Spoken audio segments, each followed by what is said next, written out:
திடீர்னு விஜயகாந்த் வந்து ராயபுரத்தில் வந்து ஒரு இடத்துல நடந்து வந்தா பார்க்குறவன் என்ன நினைப்பான், ஷூட்டிங்னா கேமரா இருந்தால் கூட ஷூட்டிங் நினைப்பான். இன்னும் விஜயகாந்த் ரோட்டில் நடந்து வராது போது போவான், ஆர்வம் இது பண்ணுவான். ஒரு பொண்ணெல்லாம் துள்ளி குதிச்சு ஓடிச்சு. இப்போ அவ்வளோதான், ஒரு ஃபுட்டேஜ் எடுத்துட்டு கட்டு அவர் காரை எடுத்து அங்கே அனுப்பிச்சிடுவோம். பின்னால் கேமரா போய் அங்கே வச்சு எந்த நடிகருக்கு அந்த துணிச்சல் வராது. தைரியமாக தனியாக போய் மாற்றுறது. சும்மா ஒரு ஃபங்க்ஷனில் போய் ஆர்டிஸ்ட ஹீரோக்கள் கை கொடுத்தாவே அசிஸ்டண்டை வச்சு தள்ளி விடுறாங்க, பவுன்சரை வச்சு தள்ளி விடுறாங்க. சார் வணக்கம். வணக்கம். கேப்டன் விஜயகாந்த் அப்படின்னாலே இன்னைக்கு தமிழ்நாட்டு மக்கள் எவ்வளவு நேசிக்கிறாங்கன்னு தெரியும். அவர் மீது இவ்வளவு பெரிய ஒரு ஈர்ப்பு வருவதற்கு அவருடைய படங்கள்ல அவர் பேசின வசனங்களும் மேடைகள்ல அவர் சொன்ன வார்த்தைகளும் தான் மக்களை இன்னைக்கும் வந்து அவரை மிகப்பெரிய அளவுக்கு கொண்டாட வைக்குது. அவருடைய வள்ளல் குணம் எல்லாருக்கும் தெரிஞ்சதுதான். இருந்தாலும் மிகப்பெரிய அபிமானம் வருவதற்கு இதெல்லாம் காரணமா இருந்துச்சு. சராசரி கதாநாயகனாக உள்ள வந்தவரை எந்த தருணத்துல நீங்க ஒரு மக்கள் தலைவனா மாறக்கூடிய அளவுக்கான வசனங்கள் எழுத ஆரம்பிச்சீங்க? அதெல்லாம் அந்த மேஜிக் எப்படி சார் நடந்துச்சு? சார், நான் ஆக்சுவலாக எல்லாரும் சினிமாவில் ஹீரோவாக நடிக்கணும், டைரக்டர் ஆகணும், இப்படி தான் வருவாங்க. நான் வசனம் எழுதுனே நோக்கத்திலே வந்தேன். வித்தியாசமாக இருக்கு இல்லையா? அது காரணம் அப்படின்னா, ஊரில் தியேட்டரில் வந்து பார்க்கும்போது வசனம் கருணாநிதினா கைதட்டுவாங்க. ஹீரோவுக்கு தான் கைதட்டுவாங்க, ஹீரோ பேர் போட்டேன். வசனம் கருணாநிதிங்க அப்படி நான் ஆச்சரியமாக பார்ப்பேன்.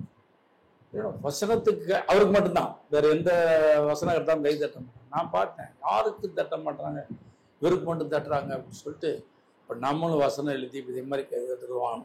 ஒரு ஒரு உணர்வு வந்துருச்சு. அப்பவே வரும்போது எனக்கு சின்ன வயசுலேருந்தே ஒரு அரசியல் ஆர்வம், அந்த நேர்மையாக இருக்கணும். அது அந்த சின்ன வயசுலேருந்து அந்த உணர்வு அப்படியே இருந்தது. இங்கே வந்தேன். நான் வந்து முத அறிமுகமானதே விஜயகாந்த் அவர்கள், ராவுத் அவர்கள் தான். வந்த உடனே என்னன்னா, அவருடைய பேட்டன் சில படங்கள் வந்தது. அது மக்கள் மத்தியில் போய் ரீச் ஆச்சு.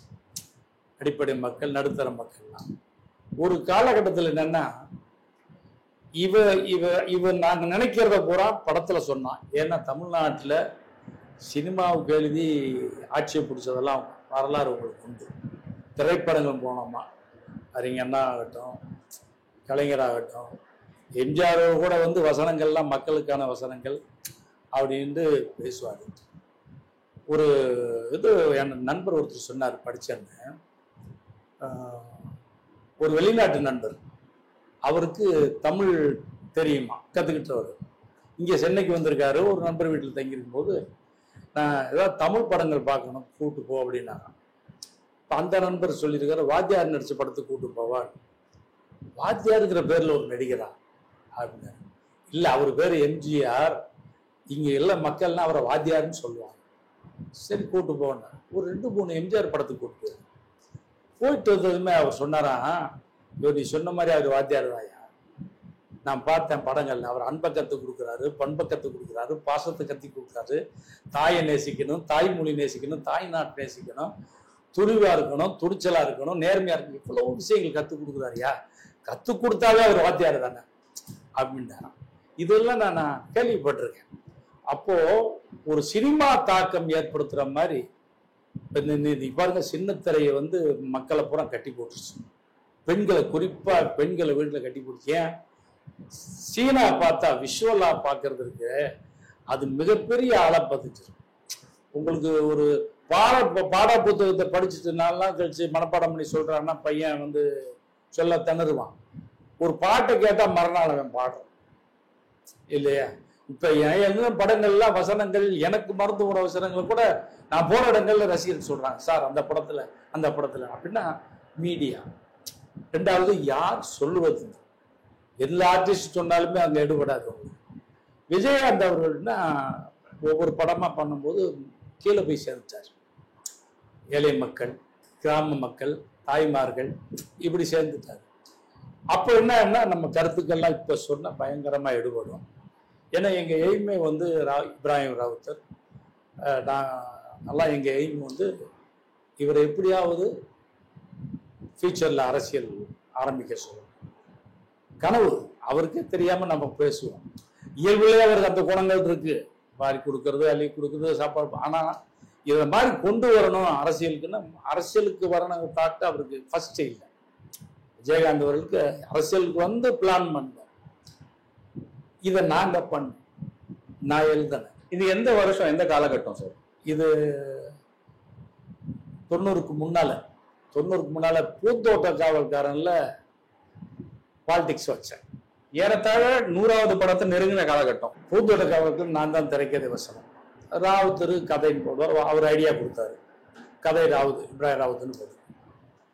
அதுல தான் முத பாலிடிக்ஸ் வச்சேன். ஒரு பொலிட்டீஷியன் பொண்ணைத்தான் விஜயகாந்த் லவ் பண்ணுவார்.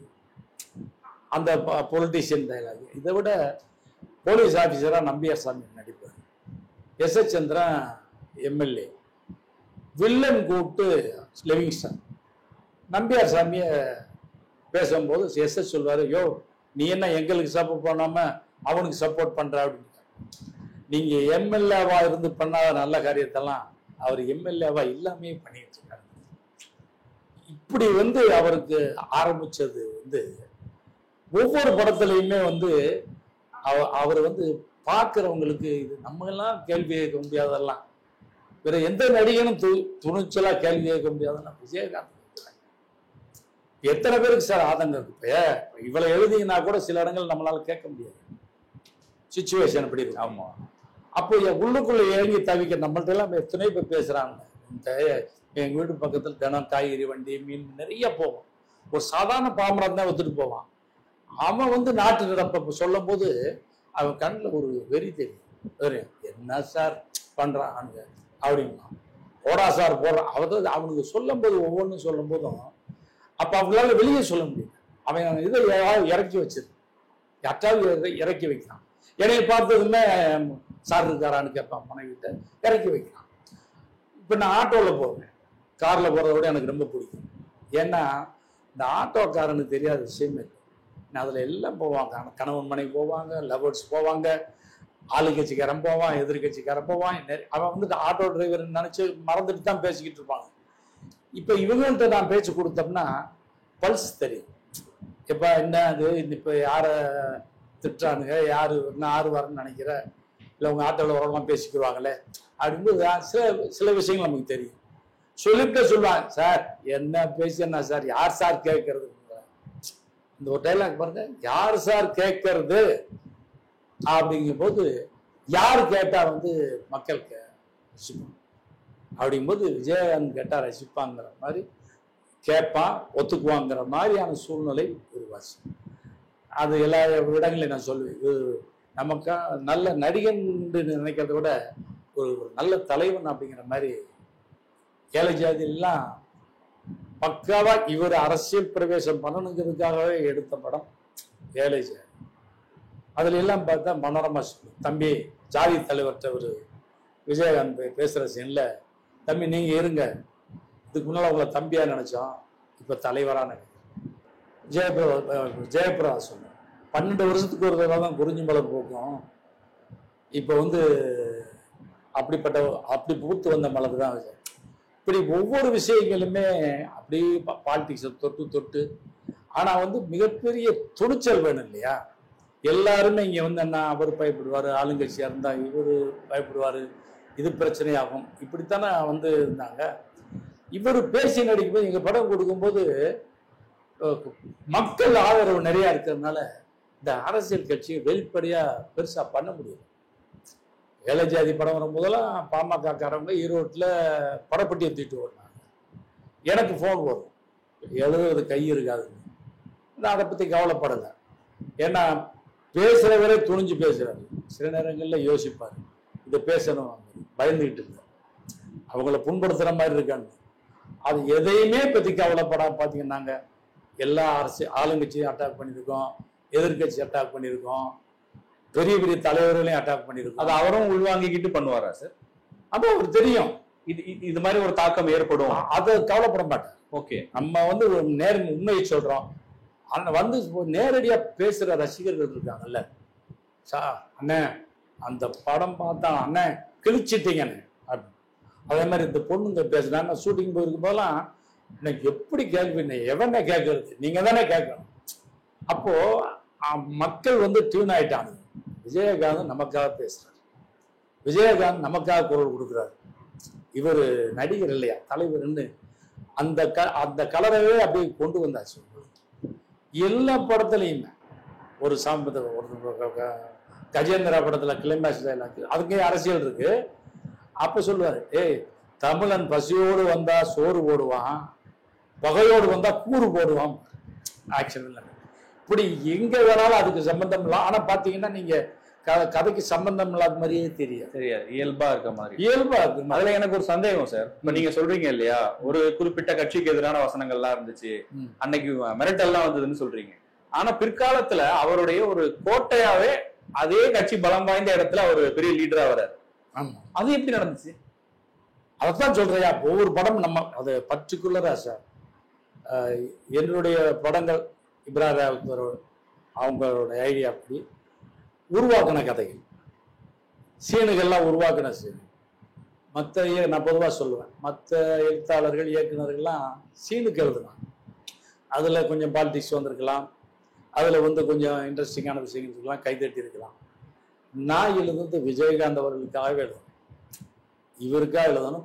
அவன் ரசிக்கணும், அவன் வெறியாகணும், அவன் இந்த தவறு அவனுக்கு தெரியணும் அப்படிங்கிற நோக்கத்திலேயே எழுதுனது. ஆனா எதுவுமே பண்ண முடியல, இவருக்கு இருக்கிற செல்வாக்குனால. இதே வேற ஆர்டிஸ்ட் தான் ஒரு மாதிரி ஆக்கிடுவாங்க.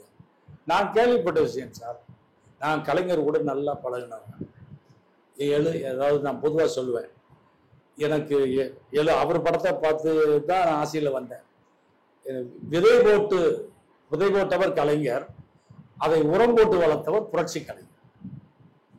என் எழுத்தை ரசித்தவர் கலைஞர், என்னை எழுத வைத்தவர் புரட்சி கலைஞர். ஏன்னா அவர் என்னை வசனகர்த்தாக்குனது எல்லாமே ஆக்குனது. இவர் சொல்லணும்னே மக்கள் எதிர்பார்க்க ஆரம்பிச்சு. நான் ஒரு படம் பண்ணேன் சார், ராணி மகாராணின்னு ராதிகாவை ஹீரோயினை வச்சுப்பாங்க. படம் நல்ல ஹியூமர் சப்ஜெக்ட், நோ பாலிடிக்ஸ். ஒரு சின்ன பட்ஜெட் படம், வேற ஒரு நண்பருக்காக பண்ணுது. படம் பார்க்குறவன் ரசிச்சான், சிரிச்சான், எல்லாம் பண்ணான். வெளியே அண்ணே என்னண்ணே உங்க டச்சே இல்லைன்னு. அப்ப மைண்ட்ல என்ன எதிர்பார்க்குறேன், எங்க முதலாளி விஜயகாந்த் சார் நடிச்ச படம் பஞ்சு அருணாச்சலம் அண்ணன் லெஜண்ட், அவரு தான் கதை வசனம்லாம். அது படம் ரிலீஸ் ஆச்சு, சுமாரா போச்சுன்னு வைங்களேன். பட் அதுல பார்த்தவன் வெளியே பேசிட்டு வர்றான், இந்த லியாக்கத்துல படமாவது நல்ல வசனமாவது நல்லா எழுதுவான், இந்த படத்துல அந்த வசனம் கூட இல்லை அப்படின்னு சொல்லிட்டு போயிட்டான். அப்படின்னா எங்க காம்பினேஷன் வந்தா, அந்த விஜயகாந்த் காம்பினேஷன்ங்கிறதுனால அதை பெருசா ஃபீல் பண்ண, அது இல்லையே அப்படின்னா. அப்படின்னா அவன் தமிழ்நாடு ரசிகர்கள் மக்கள்லாம் நிறைய பேர் ஏங்க ஆரம்பிச்சான் விஜயகாந்த் பேசணும். அதே போல இவர் என்ன பண்ணுவாங்கன்னா, நீங்க என்ன வேணா எழுதுங்க, ராவுத்தர் சொல்லிடுவாரு, என்ன வேணா எழுதுங்க, அவங்க டைரக்டர் வேற இருந்தாலும் அப்படி எடுங்க, நாளைக்கு லெங்க் கூடுச்சுன்னா வேணான்னா நம்ம அப்புறம் கட் பண்ணிக்கலாம், இங்கேயே எதுவும் கட் பண்ணாதீங்க. அதனால எனக்கு அந்த முழு சுதந்திரம் கொடுத்தவர், உரிமை கொடுத்தவர்கள் விஜயகாந்த் அவர்களும் இப்ராஹிம் ராவுத்தர். அந்த பலம் இல்லைன்னு சொன்னா நம்ம சில இயக்குநர்கள் வேணாண்டு அடிச்சிருவாங்கல்ல. அப்ப முழுக்க முழுக்க நான் சொல்றது அது வேணும் அப்படிங்கிற அளவுக்கு விஜயகாந்த் அவர்கள் வந்துட்டாங்க. அதுல இந்த விளிம்பு நிலை மக்களை போய் சேர்றது இருக்கு இல்லையா? ஆமா, கமலஹாசன் ரஜினிகாந்த் எல்லாம் இருந்தாங்க, அவங்களுக்கும் ரசிகர் பட்டாளம் இருந்துச்சு. ஆனா முழுக்க முழுக்க விளிம்பு நிலை மக்களை கொத்து கொத்தா தன்னுடைய ரசிகர்களாகவும் தொண்டர்களாகவும் மாத்தினதுல விஜயகாந்துக்கு பெரும் பங்கு உண்டு.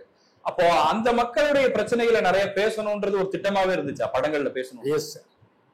அவர் ஏற்கனவே பொதுவா எங்கள் படங்கள் இல்லாம சிவப்பு மல்லி ராமண்ணாரு சார் டைரக்ஷன் பண்ண படம், எஸ்.ஏ. சந்திரசேகர் சார் படங்கள் எல்லாம் காமன் சட்டத்தை எடுத்து நீதி நீதி நீதி எப்படிங்கெல்லாம் பண்ணியிருக்காங்க.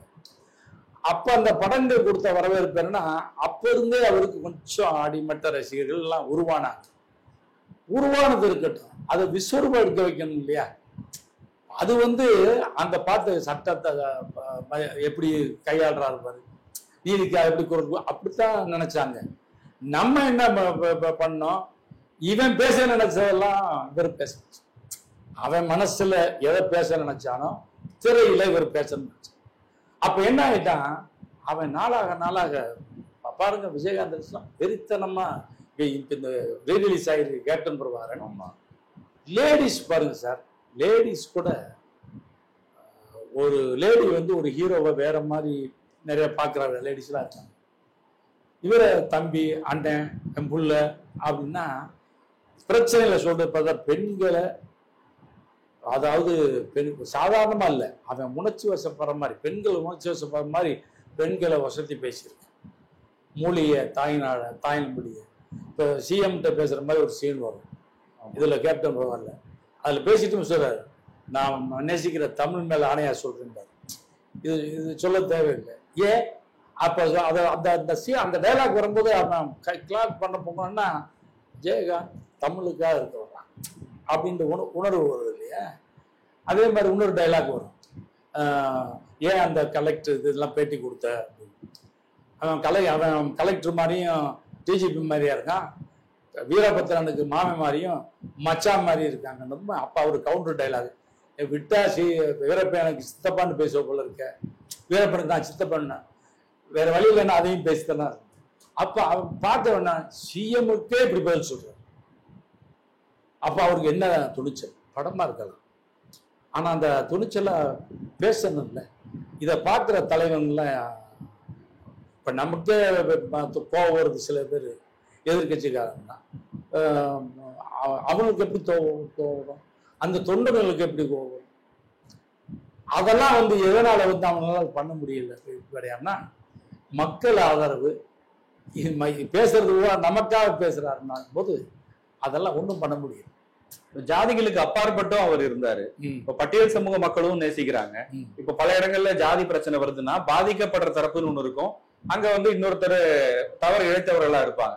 இவங்களும் நேசிக்கிறாங்க, அவங்களும் நேசிக்கிறாங்கன்னா ஜாதியை கடந்து அவரை கொண்டு போய் சேர்க்கறது இருக்கு இல்லையா? அதுக்கு என்ன மாதிரி விஷயங்கள்லாம் பண்ணீங்க சார்? அவர் ஜாதிக்கு எதிராக பேசுற மாதிரி எல்லாம் நான் படங்கள், அது 3 எழுத்தில் மூச்சில இருந்து பண்ணேன். ஒரு காதல் ஜோடியை சேர்த்து வைக்கிறதுக்கு எதிர்ப்பு தெரிவிப்பார் ஒரு நம்பூதிரி, வசதியான நம்பூதிரி. இவர் போவார். இவர் போனதுமே இல்லை, நீ எல்லாம் காலில் வெளியே கிடக்கிற செருப்பு மாதிரி, நீ எல்லாம் உள்ள வரக்கூடாதுன்னு அவன் பேசுவான். அப்போ இந்த காதல் சேர்த்து வைக்கும்போது அவன் யாரா அப்படின்லாம் பேசுவார். சாமிக்கு வைக்கிற அர்ச்சனைலாம் வேற மாதிரிலாம் இன்சல்ட் பண்ணுவார் ஜாதியை சொல்லி. அப்போ இவர் சொல்லுவார், என்ன ஜாதி, நீ சாப்பிட்றிய சாப்பாடு அது எந்த ஜாதிக்காரன் விதைச்சான், எந்த ஜாதிக்காரன் உரம் போட்டான், எந்த ஜாதிக்காரன் அறுவடை பண்ணான் உனக்கு தெரியுமா? நீ போட்டிருக்க ட்ரெஸ்ஸு எந்த ஜாதிக்காரன் அது எந்த ஜாதிக்காரன் பண்ணா, எந்த ஜாதிக்காரன் தச்சான உனக்கு தெரியுமா? நீ குடிக்கிற தண்ணீர் அவன் எந்த ஜாதிக்காரன் கைப்பட்டு கால்பட்டெல்லாம் நீ உன் வீட்டுக்கு குடிச்சிட்டு இருக்க தெரியுமா? நீ சுவாசிக்கிற மூச்சு காத்து எத்தனை ஜாதிக்காரங்க விட்ட மூச்சு காத்தெல்லாம் சேர்ந்து நீ சுவாசிக்க தெரியுமா அப்படின்னு சொல்லிட்டு பேசுவார். ஒரு நடிகர் சொன்னார் என்கிட்ட, அந்த டைலாக் பேசித்தானே நான் வாய்ப்பு வாங்கினேன். பார்த்து அந்த டைலாக் அங்க ஜாதியை சொல்லி ஏழை ஜாதி படத்துல ரொம்ப பெருசா சொல்லியிருக்கு.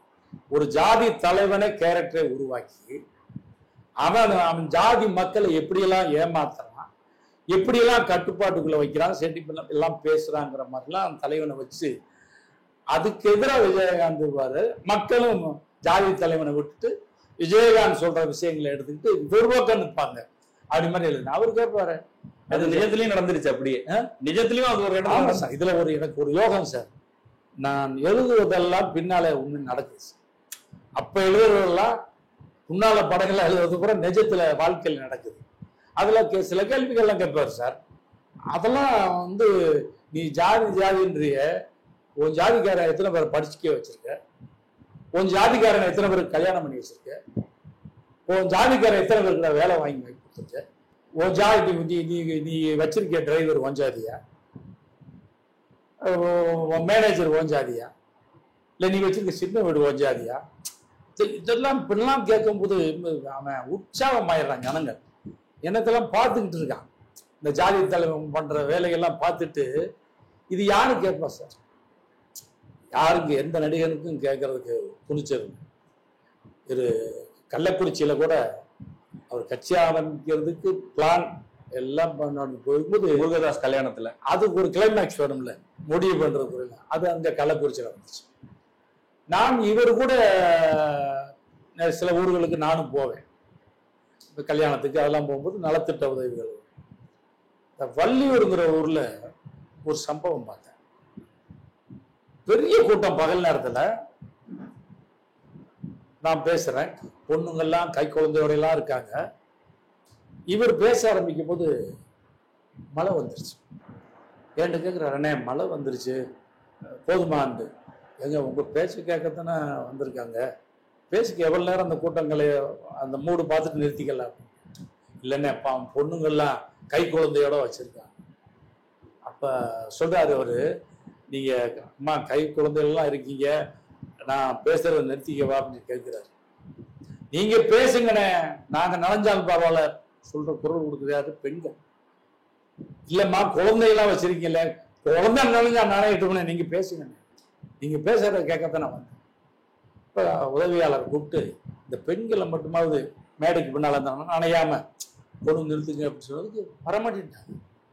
மேடைக்கு பின்னால் இருந்தாங்க, என்ன பண்ண உங்களை பார்க்க வேணாமா, நானும் எடுத்து பேசுவேன். அப்போ அவரு நடிகனை பார்க்குற கூட்டமாவா இருந்துச்சு. நீங்க பேசுங்கன்னு பார்த்துட்டாங்க. விஜயன் மேடைக்கு வந்தாரு, உட்கார்ந்து இருக்காரு, பல நிமிஷங்கள் எல்லாம் பார்த்துட்டாங்க. அப்ப அவங்க போக வேண்டியதானே, மழை பெய்யலைன்னா போயிருக்கணும், மழை பெஞ்சும் போயிடலன்னா அப்ப என்ன, ஒரு பிடிப்பு பெண்கள் மத்தியில கூட உருவாயிடுச்சு. அப்ப இதெல்லாம் நான் பார்க்கும்போது என்னன்னா, எதை வேணாலும் எழுதலாம், எதை வேணாலும் எழுதலாம், எதை வேணாலும் ஜனங்க ஒத்துக்குவாங்க. அப்படி இருந்த அதே மாதிரி தான் கள்ளக்குறிச்சியில விஜயகாந்த் ரசிகர்கள் எப்படின்னா எனக்கு ரொம்ப பரிச்சயமானவங்க. ஏன்னா நான் ஒரு வசனகர்த்தா, இயக்குனர், அவருக்காக எழுதினவன், தமிழ்நாட்டில் நிறைய ஊர்ல போய் மன்றம் திறந்து வச்சவனால அது நிறைய யாரு பேசினாலும் சவுண்ட் விட்டுக்கிட்டே இருக்கும். பட் நான் பேசினா கொஞ்சம் இதாயிரும். கள்ளக்குறிச்சியில முருகதாஸ் கல்யாணம் முடிச்சுட்டு ஒரு மைதானத்துல நலத்திட்ட உதவிலாம் பெரிய கூட்டம். அந்த கூட்டத்துல எல்லாம் பேச விட மாட்டாங்க, யாரு பேசுறாங்க, ஒரே கூச்சல் சவுண்டு, ரசிகர்கள். அப்ப கட்சி ஆரம்பிச்சு இவர் எந்திரிச்சாரு, அண்ணன் லியாக்கத் பேசுவாருன்னு. நான் பேசினேன், அங்க பாமகவை அட்டாக் பண்ணி பேசினேன். டாக்டர் ஐயா ராமதாஸ் ஐயாவை, சின்ன ஐயா அன்போனி ஐயாவை விமர்சனம் பண்ணி பேசினேன். ஒரே கிளாப்ஸ், வெறித்தனமான கிளாப்ஸ். இவர் வந்தார் இல்லையா, அண்ணன் லியாக்கத் சொன்னது போலன்னு சொல்லி அந்த மேட்டரை கையில் எடுத்து பேசினார். விஸ்வரூபம் ஆயிடுச்சு. விஸ்வரூபானந்த் என்ன பண்ணிட்டா, பாட்டாளி மக்கள் கட்சிக்காரன் அங்க விஜயகாந்த் மன்ற கொடியை வெட்டுறான், ஆபீஸ உடைக்கிறான், கொளுத்துறான், இப்படி எல்லாம் ஆயிடுச்சு. இப்போ இங்கே வரும்போது என்ன, நிறைய சினிமாக்காரவங்க என்ன விஜய் இவர் இப்படி பண்ணிட்டீங்க, எதுக்கு ரஜினியே தோத்துட்டாரு பாமகட்ட, படப்பட்டியெல்லாம் பாபாவை தூக்கிட்டு போனாங்க, அவர் என்ன காம்ப்ரமைஸாக போயிட்டாரு, நீங்க இவர் பண்ண விளம்பரணி. அவரு துணிச்சலோட பேசினாரு. அந்த அந்த நேரத்துல ஜாலியா சொல்லும் போது இல்ல இவர் பண்ண வேலைம்பாரு. அது ஒரு வகையில உண்மை, பல வேலை பார்த்துருக்கோம் நாங்க. ஆமா, நான் இப்ராஹிம் ராவுத்தர் இப்படி சொல்லிக்கிட்டு இருப்பாரு. அவங்க அராஜகம் அதிகமாயிடுச்சு, கொடி வெட்டுறது, மண் அடிக்கிறது, என்ன பண்றதுன்னு யோசிக்கும் போது ஒரு துணிச்சலான ஒரு முடிவை எடுத்தான். அவன் ஒரு கொடி வெட்டினா நீ 2 கொடி வெட்டு, அவன் ஒரு மன்றத்தை உடைச்சா நீ 2 ஆஃபீஸை உட. செஞ்சான் சார், செஞ்சான். விஜயகாந்த் ரசிகர்கள் செஞ்சான், மிரண்டாங்க. அவங்களும் எல்லா அரசியல் கட்சியுமே மிரண்டாங்க. ஏன்னா விஜயகாந்த் ரசிகர்களுக்கு இவ்வளவு 2000 பேர் ஜெயிலுக்கு போனான். 2000 பேர் ஜெயிலுக்கு போனா அவனை வெளியே கொண்டு வந்து அவனுக்கு மாலை அவனுக்கு சால்வை போட்டு அத்தனை பேரும் கௌரவிச்சாரு. அப்போ நமக்காக எதையும் செய்வான் இந்த நம்ம ரசிகன் அப்படிங்கிற முடிவுக்கு வரும்போது கட்சி ஆரம்பிக்கிற முடிவு தான். அதை உறுதி செய்யப்பட்டது அந்த கள்ளக்குறிச்சி சம்பவத்துக்கு அப்புறம் தான். இப்ப நம்ம அவரோட நேரடியா போகும்போது நான் பல நிகழ்வுகள்லாம் பார்ப்பேன் இல்லையா, அவங்க ரியாக்ஷன், இவரை பார்த்ததும் எப்படியெல்லாம் ரியாக்ட் பண்றாங்க போது அப்போ அவருக்கு நம்ம எழுத தோணும்ல. இப்போ ஒன்றும் இல்லை, ராமநாராயண் சார் ஒரு படம் பண்ணுறா இருந்தார், ஒரு கதை அவர்கிட்ட தச்சிலா சொல்லியிருந்தேன். விஜயகாந்த் சார் கால் ஷீட் கேட்டாங்க, அவர் அது எங்க கவர்மெண்ட்ல தான் லியாக்கத் அலிகான டைரக்டர் ஆகும்னு சொல்லிட்டாங்க. அவங்க சொன்ன உடனே அவர் கூப்பிட்டாரு, சார் மோகனை வச்சு பண்ணலாமா சார் இந்த கதை? நான் வேணாட்டேன், இது இது யாரு பண்ணா கரெக்டா இருக்கும், அது அவர் பண்ணாதான் சார் நல்லா இருக்கும், அவருக்கா பண்ணது. அப்ப யாரு சொன்னா நல்ல, இன்னைக்கு வசனம் நல்லா இருந்தா கை தட்டுறது ஒரு ரகம், எந்த நடிகர் பேசினாலும் கை தட்டுறதுக்கு அவங்க ரசிகர் இருக்காங்க. ஆனா விஜயகாந்த் படத்துல ரசிகன் மட்டும் கை தட்டல, மக்களும் சேர்ந்து கை தட்டும் போதுதான் அந்த இந்த எழுச்சி, இந்த வளர்ச்சி. அதனாலதான் அவர் கட்சி ஆரம்பிக்கும் மதுரையில அவ்வளவு எழுச்சியா இருக்கு. அந்த சமீபத்துல ஒரு பேச்சு அவரோடது வாட்ஸ்அப் ஸ்டேட்டஸ், சோசியல் மீடியான்னு ரொம்ப அதிகமா ஒரு சின்ன ஒரு வீடியோ தான். என்னையா காசு பணம், எனக்குன்னு ஒரு இடம் உங்க வீட்டுல இருக்காதா அப்படின்னு அவர் கேட்கிற ஒரு அரசியல் மேடையில தான் பேசுவாரு. இந்த தலைமுறைக்கு அவர் படங்களை பார்க்காதவர்கள் கூட அந்த ஒரு நிமிஷம் கிளிப்பை பார்த்து அவருடைய ரசிகர்களாக அவரை மனசுல நேசிக்கிறவரா மாறுறாங்க. இதை நான் பெருமைப்படுத்துறதா சொல்லல. ஏழை ஜாதி படத்துல வந்து பெரிய குடும்பம், அவர் உடையார் பையன், வீட்டை விட்டு அனுப்பிச்சிருவார், வெளியே போடான்ருவாரு, வந்துருவாரு. வரும்போதுதான் ஒரு சாங் வச்சிருந்தேன், இந்த வீடு நமக்கு சொந்தம் இல்லை பாடுடா சின்னத்தை மீது வாலி பிரமாதம் எழுதியிருப்பாரு. இப்ப எப்படின்னா அவர் மக்களுக்காக போராடுறியா வெளியே போடான்ருவார், நான் அமைச்ச அரசாங்கம் அதை எதிர்த்து போராடுறியான்னு. இவர் மக்கள் அபிமானத்தை பெற்றுட்டாரு அப்படிங்கிறதுக்காக காட்டுறதுக்காக ஒரு அந்த சாங்கில் என்னன்னா நடந்து போயிட்டே இருப்பார் வீதியில். அதை ஒவ்வொருத்தரும் வந்து வந்து அவர் பார்த்து கை கொடுத்து இது பண்ணுவாங்க. கொஞ்சம் கொஞ்சமா கூட்டம் கூடிக்கிட்டே இருக்கு. இதுக்காக இந்த எடுத்த இந்த சீனை இவர் கேட்டாரு, இது பயப்பில்லை, ஜனங்க மத்தியில் இறக்கி விடுமே, நீங்க நடந்து போயிட்டே இருக்கு, எப்படி எடுப்பீங்கன்னு கேட்டார். 6 இடம் செலக்ட் பண்ணி வச்சிருக்கேன், கேமரா போய் வச்சிருவோம், என் ஜனங்களுக்கே தெரியாது கேமரா இருக்குன்னு. உங்களை அங்க இருந்து வண்டியில இருந்து இறக்கி விட்டுரும், இறக்கி விட்ட வண்டி முன்னால போய் ஒரு இடத்துல நிற்கும், நீங்க அங்க இருந்து நடந்து சும்மா சாதாரணமா வாங்க, கை கொடுத்தான்னா கை கொடுங்க, இதுதான் சிரிச்சாச்சிருக்கு. பார்த்தா திடீர்னு விஜயகாந்த் வந்து ராயபுரத்துல வந்து ஒரு இடத்துல நடந்து வந்தா பாக்குறவன் என்ன நினைப்பான், ஷூட்டிங்னா கேமரா இருந்தா கூட ஷூட்டிங் நினைப்பான். இன்னும் விஜயகாந்த் ரோட்ல நடந்து வராரு போது போவான், ஆர்வமா இது பண்ணுவான். ஒரு பொண்ணெல்லாம் துள்ளி குதிச்சு ஓடிச்சு. இப்ப அவ்வளவுதான், ஒரு ஃபுட்டேஜ் எடுத்துட்டு கட்டு, அவர் காரை எத்தி அங்க அனுப்பிச்சிருவோம், பின்னால கேமரா போய் அங்க வச்சிருவோம். எந்த நடிகருக்கு அந்த துணிச்சல் வராது, தைரியமா தனியா போய் மாற்றுறது. சும்மா ஒரு ஃபங்க்ஷன்ல போய் ஆர்டிஸ்ட ஹீரோக்கள் கை கொடுத்தாவே அசிஸ்டண்டை வச்சு தள்ளி விடுறாங்க, பவுன்சரை வச்சு தள்ளி விடுறாங்க, இல்லை இவங்களே கொடுக்க மாட்டாங்க. இதெல்லாம் 6 இடத்துல அப்படி எடுத்தான். ஒரே ஜானம் பார்த்தா மிராக்கிள் என்னன்னா இவரு தைரியமா பண்ணார். இது முடிஞ்சது அந்த சிலம் ஏரியாவுக்கு போவார், எந்த மக்களுக்கா போராடுறாரோ அந்த மக்களுக்கு போகும்போது அப்ப மனோரமா ஒரு டைலாக் பேசும், நான் எழுதியிருந்தேன், தம்பி ஏன் கவலைப்படுறீங்க, வேலைக்கு ஒருவேளை நீங்க இந்த எங்கள்கிட்ட சாப்பிட்டா கூட போதுமே, வாழ்நாள் முழுதும் சாப்பிடலாமே. ஏழை ஜாதியில எழுதுன டைலாக் மனோரமா வந்து விஜயகாந்த் சார்ட்ட சொல்லுவோம், நீங்க வேலைக்கு ஒரு வேலை வீட்டில் சாப்பிட்டாலுமே வாழ்நாள் கூட சாப்பிடுவோம், அவ்வளவு அன்பு உள்ளங்களை சம்பாரிச்சு வச்சிருக்கீங்க. இதோட நீங்க இப்ப யோசனை பண்ணி பாருங்க, இதோட வெர்ஷன் இயல்புலே அவர் தான். அதாவது அவரு இதை இடைப்படுத்தி எழுதல, அவர் என்னவோ அதை எழுதி, என்னுடைய வசனத்தை அவர் பேசுறான்னு சொல்லல, மனோரமா எழுதுனதை இயல்புலே அதுதான். அவ்வளவு அன்புள்ளங்களை சம்பாரிச்சு வச்சதுனால இவரு போகும்போது பணம் என்னையா பணம், உங்க வீட்டுக்கு வந்த சாப்பாடு போட மாட்டீங்களா, ஒரு வேலை உங்க நீங்க சாப்பாடு போட்டா வாழ்நாளையும் சாப்பிட்டுக்கிட்டு இது இருக்கு பாத்தீங்களா, மனோரமா வெர்ஷன் தான். இப்போ ஒத்துக்குறீங்களா? ஆனால் நான் எழுதுறது அவர் பேசினான்னு சொல்ல மாட்டேன். அவருடைய இயல்பு என்ன, மக்கள் மனசுல அவர் எப்படி இடம் பிடிச்சிருக்காரு, எப்படி அவர் நேசிக்கிறான்னு அதை நீங்க உள்வாங்கிக்கிட்டு எழுதிருக்கீங்க. நிறைய விஷயங்கள் வந்து அரசியல் மேட்டெல்லாம் அவர் பிஸி ஆர்டிஸ்ட்ங்கிறதுனால எல்லா விஷயமும் படிச்சிருக்க முடியாது, தெரிஞ்சிருக்க முடியாது. அப்ப நம்ம வந்து அதெல்லாம் படிச்சு அடிச்சு அவர்கிட்ட நம்ம சொல்லி இதை நம்ம சொல்லணும் அப்படிம்போம். இப்படி விஷயங்கள் இருக்கு பாத்தீங்களா, அள்ளி கொடுக்கறது, கல்வி கொடுக்கறது, சாப்பாடு, இதெல்லாம் வந்து பண்ணி இந்த மக்கள் எப்படி அவர் மேல இருக்காங்கிறதெல்லாம் நான் கண்கூடா பார்த்துக்கிட்டு இருக்கேன். இப்ப இன்னைக்கு வந்து அரசியல்வாதிகளுக்கு பிரசாந்த் கிஷோர், ஜான் ஆரோக்கியசாமின்னு அரசியல் வியூக வகுப்பாளர்கள்லாம் வந்துட்டாங்க. நீங்க எப்படி நடக்கணும், எப்படி பேசணும், எங்க உதவி பண்ணணும், போட்டோவுக்கு எப்படி போஸ்ட் கொடுக்கணும், ஒருத்தரோட கை கொடுக்கும் போது என்ன பண்ணணும், ஒவ்வொரு விஷயத்தையும் செதுக்குறாங்க சார்.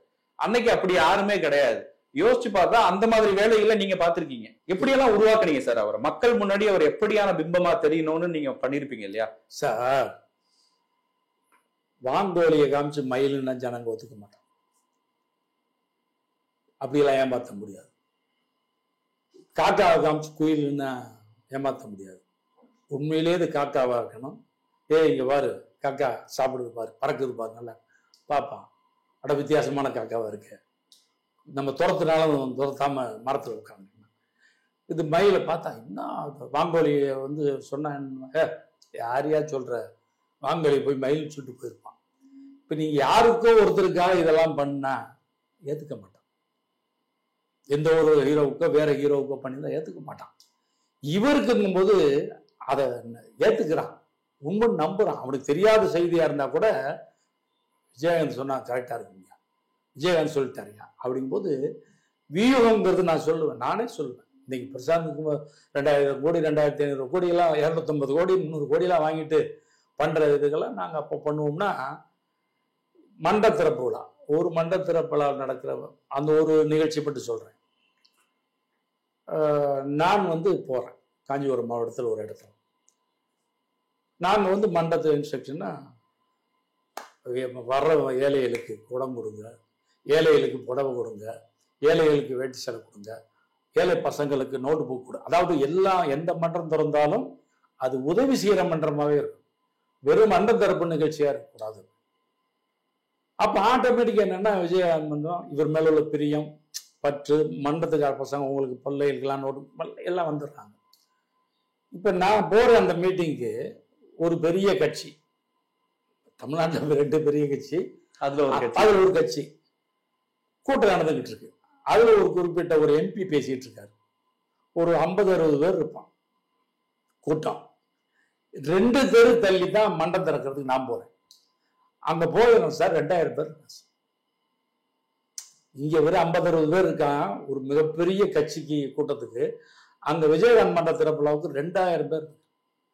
இப்ப லியாக்கத் அலி கான் வர்றதுனாலயா 2000 பேர் இருக்கான்? இல்ல, விஜயகாந்த்ங்கிற மன்ற திறப்புலா. அங்க போனா அவரு அது கொடுக்குறாரு, இது கொடுக்குறாரு, எது கொடுக்குறாரு போது அவன் இதை வாண்டறதுக்காக இல்லை, வெறுமனே நம்ம புடவை கொடுக்கறதுக்காக போவோம், குறைஞ்சிருக்கா போவோம் இல்லை. அவங்களே என்ன பண்றாங்க, ஒரு குட்டி திருவிழா மாதிரி, சின்ன திருவிழா மாதிரி ஆக்கிடுறாங்க இந்த மன்ற திறப்புலா. அப்போ நமக்கு அடுத்தடுத்து அவருக்கு ஏதாவது பண்ணணும் இருக்கு இல்லையா சார். வியூகம் தான் சார். என்னதான் செல்வாக்கு புகழ் பெருமை இருந்தா கூட ஒரு வெற்றிக்கு ஒரு வியூகம் வேணும். அது எந்த மாதிரி எல்லாம் பண்ணுவீங்க சார்? இவ்வளவு கூட்டம் வருது, இப்ப அவர் நல்லவர் தான், வள்ளல் குணம் படைத்தவர் தான், இருந்தாலும் அதை ஒரு கட்டமைக்கணும்ல, ஒரு உருவகப்படுத்தணும்ல, அதை எப்படி செதுக்குனீங்கன்னு கேட்குறேன் சார். ஒரு வண்டியை ரெடி பண்ணி தொடச்சு இது பண்ணி பெட்ரோல் ஊற்றி ஓட விட்டு ஒரு 40 கிலோமீட்டர் ஸ்டார்ட் ஆகி போற வரைக்கும் தான் இது. அந்த உண்மையிலேயே அந்த வண்டி ஒர்த்தான வண்டி, கரெக்டான நல்ல வண்டியா தான் அடுத்து 80-100ல போகும்.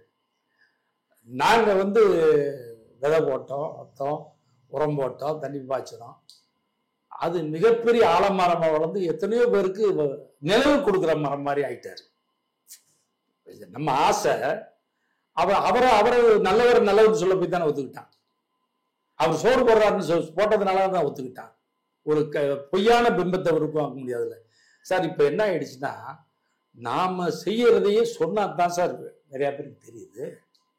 இது ஒரு வகையில சில பேர் கொடுக்கறது சொல்ல மாட்டாங்க, இவரெல்லாம் அதை பண்ண மாட்டாரு. அப்ப அதை தெரிய வைக்கணும்னு ஒன்று இருக்கு இல்லையா, தெரிய வச்சு பூஸ்டப் பண்றது. இவர் பண்ற விஷயங்கள் சொல்லவே மாட்டாரு, சைலண்டா பண்ணிட்டு போயிடுவாரு. சைலண்டா பண்ணிட்டு போறோம்னா எம்ஜிஆருக்கு என்ன பேர் சார்? எம்ஜிஆருக்கு பேரு அவர் போய் நின்னாவே கொடுப்பாரு. ஒரு அந்த இமேஜ் என்ன அவர் கொடுத்துருப்பாரு, 100 பேருக்கு 10,000 பேர் 1,00,000 பேர் பேசிட்டு இருப்பான். அவர் எம்ஜிஆர் போனாவே கொடுப்பாரு. அது கொடுக்கறது எம்ஜிஆர் கொடுக்கறது வெளியே தெரிஞ்சதுனால தானே பேசணும். அப்ப இவரை எம்ஜிஆர் மாதிரி உருவாக்கணும்னா இவரு செய்யறது வெளியே தெரிஞ்சா தானே. அப்ப அதுக்கு எப்படியெல்லாம் அதை சொல்லணும், எப்படியெல்லாம் பண்ணணும்னு சில விஷயங்கள் இப்ப இந்த இன்டர்வியூல சொல்ல முடியாது. பட் நீங்க சொன்ன மாதிரி பிரசாந்த் கிஷோர் இன்னைக்கு இவங்கெல்லாம் பண்ற வியூக இதெல்லாம் அன்னைக்கு நாங்க 30 வருஷத்துக்கு முன்னாடி பண்ணிட்டீங்க. ஆமா சார். சார் கூட்டம் வர்றது பெருசு இல்லை, அவர் இளைஞர் போடும். அந்த கூட்டத்துல என்ன சொல்லி அவனை வரக்கூடிய ரசிகர்களையும் மக்களையும் என்ன சொல்லி உத்வேகப்படுத்துறோம், என்ன சொல்லி உற்சாகப்படும் வெறி ஏற்படுத்தணும்ன்றது இருக்கு. அவங்கள ரசிகர்களையோ தொண்டர்களையோ சந்திக்க போகும்போதும் தயாராவாரா சார்? இவர் என்ன பேசணும்ன்றதுல ஒரு கிளாரிட்டி, ஆமா டிஸ்கஸ் ஆலோசனை பண்ணுவார், ஆலோசனை பண்ணிக்கிறார். ஏன்னா எப்போ அவர்கிட்ட அறிமுகமானதுல இருந்து என்னை ஒரு நண்பரா ஒரு சகோதரனா அதையெல்லாம் பார்த்த விட என் மேல நம்பிக்கை. என்ன பண்ணுனாலும் அண்ணன் நமக்காக பண்ணுவார். ஒரு சாதாரண ஒரு பத்திரிகை போட்டு ஆர்டிக்கிள் கேட்டா கூட அண்ணன்ட்ட வாங்கிங்கன்றார். ஏன்னா எனக்கு என்ன வேணுங்கிறது அவருக்கு தான் தெரியும். அப்ப என்னன்னா எனக்கு அவருக்கும் சிங்க் ஆயிடுச்சு. அவர் என்ன சொல்றாரோ அதை எப்படி கொண்டு போய் சேர்க்கணும்னு இருக்கு இல்லையா, அதுல நாங்க ஜெயிச்சோம். சும்மா பிளாங்கா வந்து சொன்னோம்னா ஜெயிக்க முடியாது. எம்ஜிஆர் சம்பவத்தை ஒன்று சொல்லிட்டான் சார். எம்ஜிஆர் நாராயண சாய் நாயுடுன்னு கேள்விப்பட்டீங்களா? விவசாய சங்க தலைவர், பெரிய செல்வாக்குள்ளவர். அவரு எம்ஜிஆர் சிஎம் இருக்காரு, எம்ஜிஆருக்கு எதிராக மாறிட்டார் நாராயணசாமி. அப்ப விவசாயிகள்லாம் அவர் பக்கம் போயிடுவாங்களோ, ஓட்டு போட மாட்டாங்களோ அப்படிங்கிற மாதிரிலாம் சூழ்நிலை இருந்தது. வேற ஒரு தலைவன் என்ன சார் பண்ணியிருப்பான்? அட பாப்போம், நம்மளை மீறி அது எம்ஜிஆர் வேற இல்லை, நான் நம்மளை மீறி நாராயணசாமி நாயுடு அதை எப்படி உடைக்கிறது அப்படின்னு பார்ப்பாங்க. வேற வழியா திங்க் பண்ணியிருப்பாங்க. எம்ஜிஆர் நான் எனக்கு சொல்ல கேள்விப்பட்ட விஷயம், எம்ஜிஆர் என்ன பண்ணாரு, ஒரு பிளான் பண்ணி நாராயணசாமி நாயுடு இருக்கிற ஊருக்கு பக்கத்துல போய் 2ஆம் கட்ட தலைவர் 2-3 பேரோட போய் ரூம்ல தங்கிட்டார். நாராயணசாமி நாயுடு அந்த ஊருக்குள்ளேயே தோட்டத்துக்கு இங்கே போயிருக்கார் பக்கத்துல. அந்த நேரம் பார்த்து நாராயணசாமி வீட்டு முன்னால கார்ல போய் இறங்கிட்டார். நீங்க யோசனை பண்ணுங்க, ஒரு எம்ஜிஆர் திடீர்னு ஒரு வீட்டு வாசல்னா அந்த வீட்டுல இருக்கவங்க பதறி போவாங்களா இல்லையா? கையும் ஓடலை காலும் ஓடலையா நாராயணசாமி ஒய்ஃபுக்கு என்ன ஐயாவை பார்க்க வந்தேன். ஐயா வீட்டில் இல்லையா, வெயிட் பண்ணுறேன். வெயிட் பண்ணி பார்த்துட்டு அரைச்சோம். இப்போ அவர்கிட்ட போய் சொல்றாங்க, எம்ஜிஆர் வந்திருக்காரு, உங்களுக்காக வெயிட் பண்றாங்க. நீங்க யோசிங்க, அவர் வீட்டில் இருக்கும்போது போயிருக்கலாம்ல. வீட்டில் இருக்கும்போது போயிருந்தால், ஐயா உங்க ஆதரவு கேட்டு வந்திருக்கீங்கன்னா, ஏங்க நீங்க இப்படிலாம் பண்ண ஆதரவு கொடுக்க முடியுமாங்க, முடிவு பண்ணியாச்சுங்க, உங்களுக்கு ஆதரவு தப்புன்னு சொல்லிடுவாங்க இமீடியட்டா. ஆமா. இப்போ என்னன்னா அவருக்கு டைம் கொடுக்குறாரு எம்ஜிஆர். எம்ஜிஆர் வெயிட் பண்றாருன்னு, எம்ஜிஆரே நமக்காக வந்து உட்கார்ந்துருக்காரா, இப்ப அவர்கிட்ட போய் நம்ம என்ன சொல்றது? ஆதரவு கிட்ட தான் வந்திருப்பாரு. பட் அப்ப என்னன்னா அவர் மனசை மாத்துறதுக்காக டைம் கொடுத்து இப்ப வர்றாரு. 20-25 நிமிஷம் கழிச்சு வீட்டுக்கு வர்றாரு. வணக்கம் வணக்கம் வழக்கம் போல என்னன்னு உங்களை பார்த்துட்டு போகணும் தான் வந்தாங்க. இப்போ அவர் மெல்ட் ஆகி வந்துட்டாரு. உங்க ஆதரவு வேணும், ஏதாவது உங்களுக்கு குறைகள் இருந்தா சொல்லுங்க, அதெல்லாம் நான் பண்ணிடுறேன், நம்பிக்கை வைங்க அப்படின்னு சொல்லி ஓகேன்றார். ஓகேன்னு சொல்லிட்டு அதோட விட்டாரா கிளம்பி செஞ்சாரு. கிளம்பும்போது, ஏமா சாப்பாடு போட மாட்டீங்களா வந்து கேட்க, நாங்க சாப்பிடுறதுக்காக சாதாரணம் செஞ்சிருக்கோம், ஏன் நான் மட்டும் சாதாரணம் சாப்பிட மாட்டேன்னா போட்டு உட்காந்து எங்க அடிக்கிறாரு பாருங்க. இது வியூகமா இல்லையா? 100%. எஸ்டி சோமசுந்தரம் கட்சியை விட்டு வெளியே போயிட்டாரு. எம்ஜிஆர் எடுத்துட்டு தனியா கட்சி ஆரம்பிச்சார், தோத்துட்டார். வேற ஒரு தலைவனா என்ன பண்ணுவான்? இந்த வியூகம் வகுத்து தெரியாத தலைவனா இருந்தா நம்மளை எதிர்த்து போனியா அவன் வேணா அவுட் அப்படின்பா. இவர் என்ன நினைக்கிறாரு, எஸ்டி சோமசுந்தரம் இந்த கட்சிக்கு எவ்வளவு பாடுபட்டிருக்காரு, எஸ்டி சோமசுந்தரத்துக்கு எந்த ஏரியாவில் அவரை ஃபாலோவர்ஸும் கொஞ்சம் இருக்காங்க, அவர் நமக்காக பாடுபட்டவர், இப்ப தோத்து போயிட்டாருன்னு விட்டுறக்கூடாதுன்னு சொல்லி இவர் ஆட்சி அமைச்சர் போய் கூப்பிட்டு வந்து அமைச்சராக்குறாரு. ஏன் எஸ்டி சோமசுந்தரம் வந்தாதான் எம்ஜிஆருக்கு பலம் வருமா? உழைத்தவர், நமக்காக உழைச்சவர், கட்சிக்காக பாடுபட்டவர், அவரை ஏதோ ஒரு கோபத்துல போயிட்டாரு, விடக்கூடாது கூப்பிட்டு வந்தாரு. அவரை எதிர்த்து பேசுறவங்க, திட்டி பேசுறவங்க வந்தாங்களா, அரவணைச்சுக்கிட்டாரு. அதுதான் சார் வியூகம். இப்ப ஏன் வந்து அரசியல்ல வந்து என்ன பேசினா இது பண்ணாலும் ஒரு இடத்துக்கு போனா ஒரு இடத்துக்கு போனா ஈஸியா சேர்த்துக்கிறாங்க. வேற எதில் சேர்ப்போமா சார்? நம்ம குடும்பமோ நட்போ எடுங்க, ஒரு கேவலமா நம்மளை ட்ரீட் பண்ண நம்ம வீட்டுக்கு போவோமா? வந்து கூப்பிட்டாங்க போவோமா? போக மாட்டோம். ஆனா அரசியல் மட்டும் வந்து மிக கேவலமா திட்டி இருந்தா கூட அந்த கட்சியில சேர்த்துக்குவாங்க.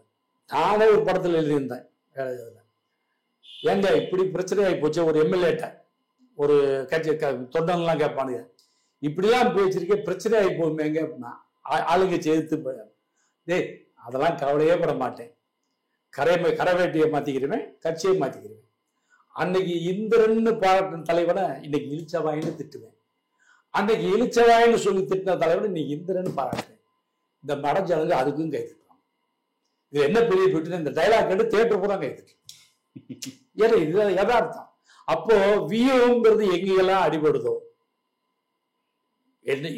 என்ன வேணா செல்வாக்கு சார். எம்ஜிஆர் வந்து ஒரே ஒரு தடவை தோத்தாரு, ஒரு பாராளுமன்ற தேர்தல் 1980 ஒரு இந்திரா காந்தி அவரும் கலைஞரும் கூட்டணி வைக்கும்போது தோத்தாரு. அப்ப மக்கள் மைண்ட்ல என்ன இருந்ததுன்னா காங்கிரஸ் இந்திரா காந்திக்கு தான் ஓட்டு பண்ணோம். திமுக கூட்டணி அது வலுவா பயங்கர ரீச் ஆச்சு. அது கூட்டம் அவங்க 2 பேரும் சேர்ந்தெல்லாம் போனாங்க. நான் அப்ப மதுரையில இருக்குங்க. அப்பெல்லாம் சினிமாக்கெல்லாம் வராத நேரத்துல அவ்வளவு கூட்டம் சார் நைட்ல. எங்க பார்த்தாலும் எப்படா இப்படி கூட்டம்னா இந்திரா காந்தியும் கலைஞரும்.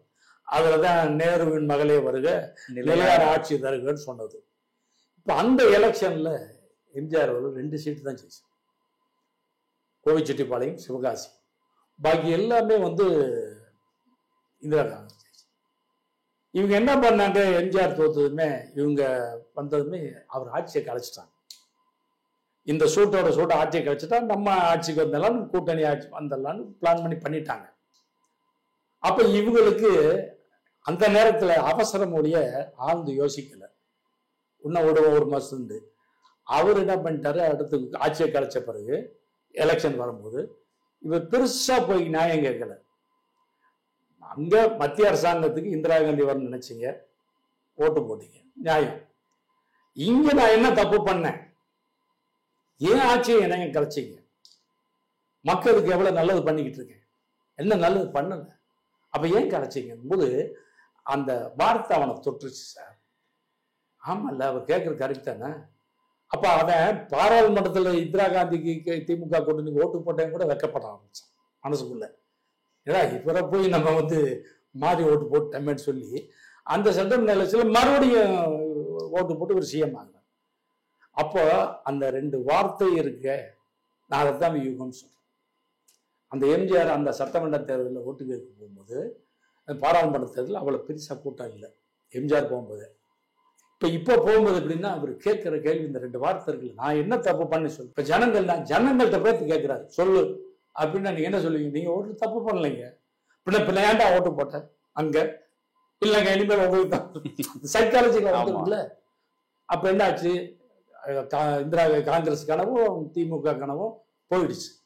காரணம் வியூகம். அதை விட்டு இவரு அது வேற விஷயங்கள் பேசியிருந்தான்னு வச்சுங்க, வேற விஷயங்கள்லாம் பேசியிருந்தா அதுதான் பெருசா இதா போய் டச்சா இருக்கு. அந்த 2 வார்த்தை எம்ஜிஆர் கண்களுக்கு அதுன்றது இருக்கு. அதை பேசுற தோரணை, பேசுற தோணி, எம்ஜிஆர் கண்கலங்கி பேசுறாருக்கும் போது நம்மள்ட்ட மிகப்பெரிய நம்ம நேசிக்கிற ஒருத்தர் கண்கலங்கி பேசும்போது நீங்கெல்லாம் விழுந்துருவோம், நம்ம விழுந்துருவோம். ஆக எவ்வளவு பெரிய செல்வாக்கு மக்கள் கூட்டம் இருந்தாலும் சரி, வியூகம். இந்த உதாரணம் சொல்லுவேன், என்னதான் மழை பெஞ்சு தண்ணி வந்தாலும் நீங்க அணைக்கட்டா தானே தண்ணி தேய்ச்சிக்க முடியும். நீங்க அணைக்கட்டாமனா தண்ணியெல்லாம் வேஸ்டா கடல்ல போய் கலந்து வேஸ்டா போகும், ஒண்ணுக்கு பிரயோஜனமா இருக்கும். அப்ப நீங்க அணை கட்டணும். அந்த அணை தான் வியூகம். அது எப்ப திறந்து விடணும், எப்ப திறந்து விடக்கூடாதுன்னு நினைக்கணும், அதுதான் வியூகம். ஏன்னா இங்க மலையில திறந்து விட்டு எவ்வளவோ உயிர் சேதம்லாம் ஏற்பட்டிருக்கு, வச்சிருக்கு. திறந்து விட வேண்டிய நேரத்தை திறந்து விடாம எவ்வளவு விவசாயம் கெட்டு போயிருக்கு, இதெல்லாம் பாக்குறேன் இல்லையா சார். ஒண்ணும் இல்லை சார், திமுக ஆட்சியில எவ்வளவோ திட்டங்கள் கொண்டு வந்திருக்காங்க, பெண்களுக்கான திட்டங்கள் கொண்டு வந்திருக்காங்க. அந்த விமர்சனத்துக்குள்ள நான் போல. ஆனால் கள்ளக்குறிச்சி பக்கத்துல கள்ளச்சாரம் குடிச்சு செத்தாங்க நிறைய பேர். ஒரு ஆளுக்கு 10 லட்சம் ரூபா அனௌன்ஸ் பண்ணாங்க. அப்ப ஜனங்க மத்தியில என்ன கேள்வி வேணும் தெரியுமா, அப்ப கள்ளச்சாராயம் குடிச்சு சாகிறவனுக்கு 10 லட்சம், கார்ல ஆக்சிடென்ட் சாகிறவனுக்கு 3 லட்சமா? அப்ப கள்ளச்சாராயம் குடிக்க சொல்றீங்க? கள்ளச்சாராயம் குடிக்கிறவனை என்கரேஜ் பண்றீங்க? மக்கள் நானே கேட்டிருக்கேன். அப்ப அவங்க என்ன அவசரத்துல பண்ணாங்க அதுன்னு தெரியல. அந்த குடும்பம் பாதிக்கப்பட்டு பண்ணிருக்கலாம். அது அந்த அவசரம் ஏதோ ஒரு யாரோ ஒரு காரணமா இருக்கலாம், பண்ணிட்டாங்க. அது ஒரு ராங் விளைவை ஏற்படுத்திடுச்சு. என்ன இதே சாதாரணமானவங்க என்னது கள்ளச்சாராயம் போய் குடிக்கலாம்ன்றீங்க?